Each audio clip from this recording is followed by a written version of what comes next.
লাশ পুড়িয়ে দেওয়া হয় পরিকল্পিতভাবে। সেই মামলার রায় আজকে আন্তর্জাতিক অপরাধ ট্রাইব্যুনাল ২ প্রকাশ করেছেন, ঘোষণা করেছেন, এবং এটি আন্তর্জাতিক অপরাধ ট্রাইব্যুনাল ২ এর প্রথম রায়। এই রায়ে ৬ জনকে মৃত্যুদণ্ড প্রদান করা হয়েছে এবং ৭ জনকে যাবজ্জীবন কারাদণ্ড প্রদান করা হয়েছে এবং ২ জনকে ৭ বছরের সশ্রম কারাদণ্ড প্রদান করা হয়েছে এবং ১ জনকে, যিনি অ্যাপ্রুভার হয়েছিলেন, তাকে ক্ষমা করে দেওয়া হয়েছে। Learned senior prosecutor Mizanul Islam sir আসামিদের নাম এবং তাদের কাকে কি শাস্তি প্রদান করা হয়েছে উনি আপনাদের সামনে এখন বর্ণনা করবেন। আপনাদের এই মামলায় যাদেরকে মৃত্যুদণ্ড দেওয়া হয়েছে তারা হলেন স্থানীয় এমপি, তৎকালীন স্থানীয় এমপি সাইফুল ইসলাম, ওসি আশুলিয়া থানা AFM Shahed Roni, Abdul Malek SI, ASI Biswajit Saha, constable Mukul Chokdar এবং যুবলীগের সদস্য রনি ভূঁইয়া। এদেরকে মৃত্যুদণ্ড দেওয়া হয়েছে এদের বিরুদ্ধে অভিযোগ প্রমাণিত হওয়ায়। লাইফ অর্থাৎ যাবজ্জীবন কারাদণ্ড দেওয়া হয়েছে DIG Syed Nurul Islam, SP Asaduzzaman Ripon, additional SP Abdullahil Kafi, additional SP Shahidul Islam, inspector Masudur Rahman, ইনি ইন্সপেক্টর তদন্ত, inspector operation Nirmal Kumar Das, inspector Arafat Hossain Arju, ডিবির ইন্সপেক্টর।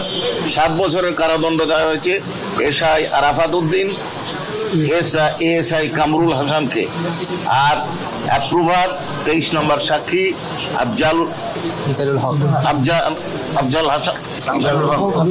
আফজালুল হোসেন, তাকে ফুল অ্যান্ড ট্রু ডিসক্লোজার করার কারণে মুক্তি দেওয়া হয়েছে ক্ষমা করার মাধ্যমে।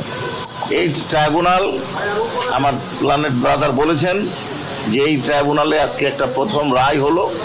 এই রায় আমরা রায়ের কপি আজকেই পেয়ে যাবো ইনশাল্লাহ। কপি পাওয়ার পর পর্যালোচনা করব, পর্যালোচনা করার পর পরবর্তী করণীয় বিষয়ে সিদ্ধান্ত গ্রহণ করব। কোর্ট কিছু অবজারভেশন দিয়েছে যে এদেরকে এই সাজা দেওয়ার কি বলেছে কোর্ট? মূলত মৃত্যুদণ্ড যাদেরকে দিয়েছেন তাদের দেওয়ার কারণটা ব্যাখ্যা করেছেন। মৃত্যুদণ্ড কারণ ব্যাখ্যা করতে যে ওনারা বলেছেন যে সাইফুল ইসলাম তিনি হচ্ছেন একজন জনপ্রতিনিধি, রাষ্ট্র এবং জনগণকে রক্ষা করার তার দায়িত্ব ছিল, কিন্তু তিনি এই সাধারণ নিরস্ত্র নিরীহ জনগণকে রক্ষার পরিবর্তে তিনি তাদেরকে হত্যাকাণ্ডে উৎসাহিত করেছেন, সহযোগিতা করেছেন, নির্দেশ প্রদান করেছেন। আর বিশেষত ওসির ব্যাপারে যে বক্তব্যটা আসছে সেটা হচ্ছে যে তার কম্পাউন্ডের মধ্যে তার উপস্থিতিতে এবং তিনি কাউকে নিবৃত্ত করেননি, এই জীবিত এবং মৃতদেরকে জ্বালিয়ে দেওয়ায় সহায়তা করেছেন, নেতৃত্ব দিয়েছেন, নির্দেশও দিয়েছেন। এবং তিনি যদি এই কাজ নিবৃত্ত করার চেষ্টা করতেন তাহলে অবশ্যই এটা বন্ধ করতে পারতেন।